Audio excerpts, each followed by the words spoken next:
माननीय श्री प्रशांत किशोर जी के द्वारा गांधी मूर्ति के पास पुष्प अर्पण किया गया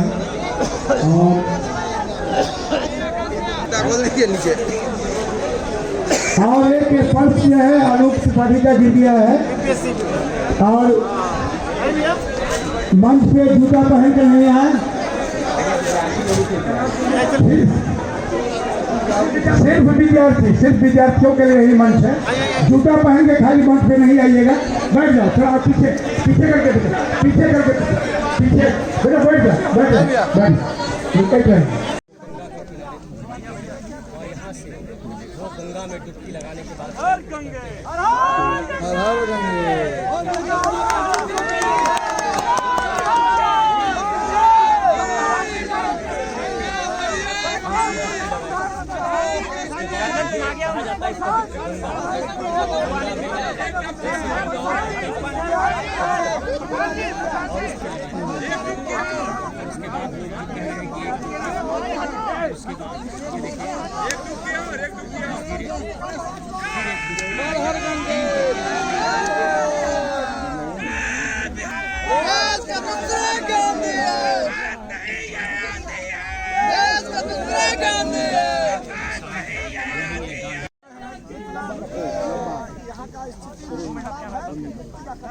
चढ़ेंगे कपड़ा 2 मिनट सब लोग कैमरा बंद कपड़ा पहन लेंगे। जय जय बिहार भारत माता की भारत माता की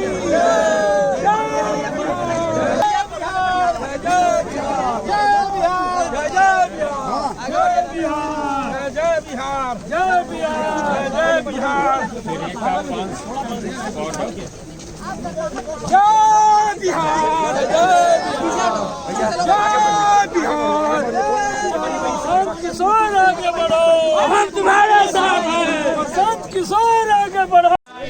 अरे भाई ओए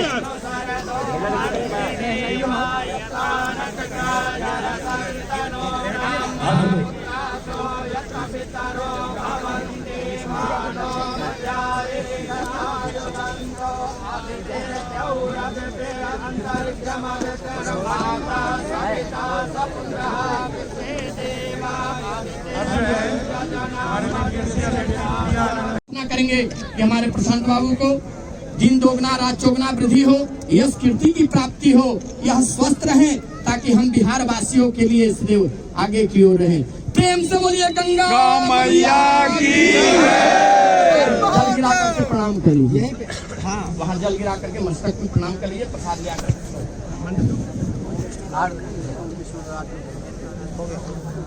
अंदेवी धरती माता की, अंदेवी धरती माता की, भारत माता की। प्रशांत किशोर जी तोड़ेंगे और बच्ची का प्रिया प्रिया प्रिया दोनों प्रिया आ जाओ बेटा, दोनों बच्ची को बैठ एक मिनट पूरा जगह दिया हुआ है, पूरा जगह दिया।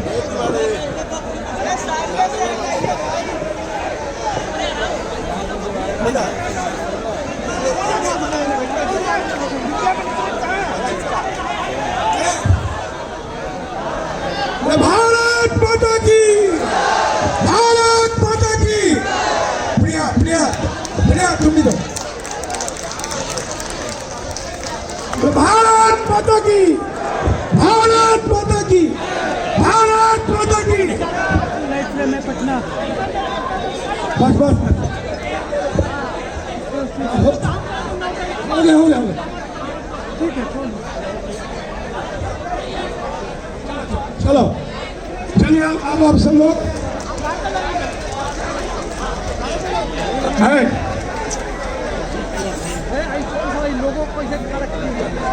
एक मिनट चलो चलो भाई हो गया। चलिए आप जरा पीछे बेटा, थोड़ा पीछे, थोड़ा पीछे पीछे आने के लिए बहुत बहुत धन्यवाद।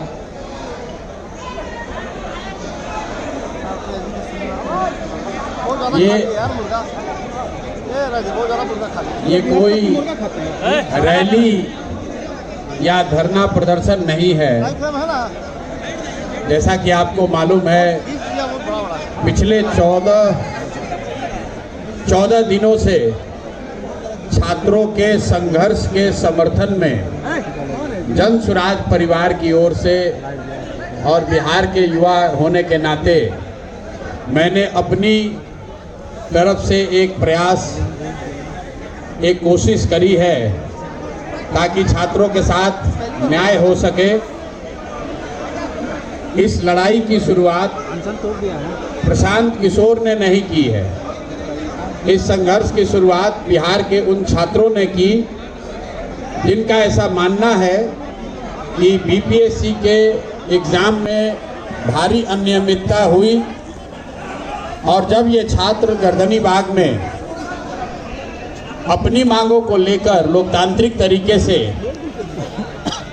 अनशन पर बैठे तो जिस तरह की संवेदनशीलता सरकार को दिखानी चाहिए थी, सरकार ने वो नहीं दिखाई। हम जैसे लोग, जैसा कि आप जानते हैं कि 25 दिसंबर को जब इन बच्चों पर लाठी चलाई गई, उस दिन मैं पहली बार गर्दनीबाग में इन छात्रों से मिलने गया था। इनको अपनी ओर से मैंने समझाने की भी कोशिश की थी कि सरकार को, व्यवस्था को हम लोगों को 2-3 दिन समय देना चाहिए। वो समय दिया भी गया, लेकिन सरकार की ओर से कोई बहुत सकारात्मक पहल नहीं हुई।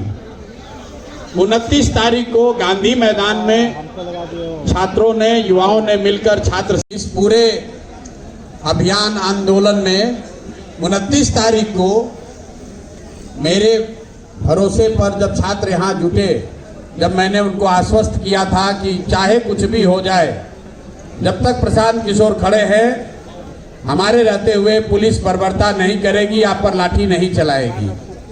29 तारीख को पहली बार प्रशासन ने उस भरोसे को तोड़ा, क्योंकि मेरे हट जाने के बाद, इस जगह से जाने के बाद बच्चों पर फिर से लाठी चली।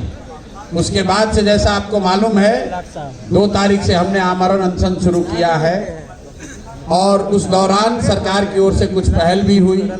माननीय राज्यपाल महोदय भी बच्चों से मिले, मुख्य सचिव भी मिले, लेकिन अभी तक कुछ उसमें सरकार की ओर से इस मुद्दे का समाधान निकालने के लिए कोई प्रयास नहीं किया गया। आज न्यायालय में इस पूरे प्रकरण पर सुनवाई शुरू हुई है। मुझे पता नहीं है, शायद आप लोगों को जानकारी हो गई, कुछ ही क्षण में न्यायालय का शायद कुछ निर्णय भी आए। हम लोग आशा और विश्वास रखते हैं कि छात्रों को कम से कम न्यायालय से न्याय मिलेगा। लेकिन इस अनशन के दौरान 5वें-6वें दिन जो गांधी मैदान में हुआ वो मीडिया और बिहार के लोगों के सामने है। तो 4-5 दिन सोचने समझने के बाद अब हम लोगों ने ये तय किया है कि सिर्फ अब छात्रों की लड़ाई लड़ने से बात नहीं बनेगी, कहीं न कहीं बिहार में गांधी जी के बताए हुए रास्ते को लेकर आगे चलने की जरूरत है। समाज में लोगों को जगाने समझाने की जरूरत है। इसलिए आज से यहाँ से जन स्वराज के साथियों के साथ, अपने छात्र मित्रों के साथ हम लोग इस सत्याग्रह की शुरुआत कर रहे हैं, जिसमें अब मैं गांधी मैदान से तो पुलिस ने उठा दिया, लेकिन अब मैं जहां रहता हूं उसको छोड़कर इसी आश्रम में, जो आप ये व्यवस्था देख रहे हैं जो अभी बनने की प्रक्रिया में है, अब यहीं पर रहेंगे और यहीं से जन स्वराज का सारा कार्यक्रम चलाया जाएगा। लेकिन उससे बढ़कर ये इस जगह को हम लोग इस तरह से बनाना, विकसित करना चाहते हैं ताकि बिहार का हर वो व्यक्ति जो यहाँ की व्यवस्था से दुखित है, यहाँ की व्यवस्था का पीड़ित है, उन सारे लोगों के लिए ये प्लेटफॉर्म, ये आश्रम आवाज बने, उनके साथ हम लोग खड़े हो सके, उनके दुख दर्द के साथी बन सके। इस संकल्प से मैं इस आश्रम की, जिसका नाम हम लोगों ने बिहार सत्याग्रह आश्रम दिया है, ताकि बिहार के समाज के हर उस वर्ग को जिसके साथ जाति हुई है, जिसके साथ व्यवस्था ने गलती करी है, वो यहाँ आ सके और इस व्यवस्था के तहत जुड़कर अपनी बात को मजबूती से रख सके, बिना ये डरे हुए कि पुलिस वाले आकर उन पर लाठी चलाएंगे, बिना इस बात से डरे हुए कि सत्ता के लोग उनको डराएंगे, धमकाएंगे। ये आश्रम इस बात का भी एक प्रतीक बनना चाहिए कि शांतिपूर्ण तरीके से बिहार में जो एक व्यवस्था बना दी है सरकार ने कि जिसको भी व्यवस्था के से कोई शिकायत है, कोई भी कोई आवाज लगाता है तो सरकार उसको उपद्रवी बताती है। सरकार उसको लॉ एंड ऑर्डर का मुद्दा बनाकर उन पर लाठी चलाती है। तो इस आश्रम को इसीलिए बजाबता सरकार से परमिशन लेकर, जिन साथियों का ये जमीन जो लोग अपना होने का दावा करते हैं उनको पैसा रेंट देकर, सरकारी रेंट देकर ये व्यवस्था मैंने बनाना शुरू किया है ताकि बिहार का कोई भी समाज का वर्ग जो अपने आप को दुखी फील कर रहा है, अकेला फील कर रहा है, वो यहाँ आए, अपनी आवाज रखे, इस विश्वास से रखे कि जन सुराज, प्रशांत किशोर और हम सब युवाओं की ताकत और आवाज आपके साथ है। आपको व्यवस्था से डरने की जरूरत नहीं है, व्यवस्था में गलती और जाति करने वालों से डरने की जरूरत नहीं है। इस आश्रम को शुरू करने के पीछे एक संकल्प ये है कि आने वाले 8 हफ्तों में बिहार से 1 लाख युवाओं को, इसको याद रखिए, 1 लाख युवाओं को इस आश्रम में लाकर सत्याग्रह की ताकत और उसके द्वारा बिहार के समाज की चेतना को पुनर्जीवित करने के लिए ऐसे 1 लाख छात्रों को, युवाओं को यहाँ से प्रशिक्षित करेंगे ताकि वो जाएं और बिहार की समाज को जगाएं, उनको बताएं, समझाएं कि मेरे भाई, जातीय और धार्मिक उन्माद में पड़कर जब तक वोट देते रहोगे तब तक इसी तरह की असंवेदनशील व्यवस्था को आपको झेलना पड़ेगा। एक बार अपने और अपने बच्चों के भविष्य के लिए, उनके अच्छी शिक्षा के लिए, उनके रोजगार के लिए, बिहार में पलायन बंद हो उसके लिए, किसानों की समृद्धि हो उसके लिए, महिलाओं को रोजगार मिले इसके लिए, इन संकल्पों के साथ ये रास्ता युवाओं को मिले कि सत्याग्रह के जरिए इन संकल्पों को कैसे पूरा किया जा सकता है। इसी उद्देश्य से अगले 8 हफ्ते कम से कम इस आश्रम में रहेंगे, परमानेंट रहेंगे और यहीं से उन युवाओं के साथ मिलकर उनको प्रशिक्षित करके पूरे बिहार के समाज को जगाने समझाने का प्रयास किया जाएगा। और इसी संकल्प को लेकर अब इस सत्याग्रह की यहाँ से शुरुआत कर रहे हैं। प्रशासन को, सरकार को कोई डरने की जरूरत नहीं है। हम लोग कोई रैली नहीं करने वाले हैं, कोई धरना प्रदर्शन नहीं करने वाले हैं, सरकार पर कोई सड़कों पर तोड़ फोड़ नहीं करने वाले हैं, लेकिन बिहार में सत्य की राज की स्थापना हो इसके लिए युवाओं को जगाने समझाने वाले हैं। बिहार में सत्य के राज की स्थापना हो इसलिए ये सत्याग्रह शुरू कर रहे हैं। बिहार के हर बच्चे को, गरीब अमीर बच्चे को अच्छी शिक्षा की व्यवस्था हो इसलिए इस सत्याग्रह को शुरू कर रहे हैं।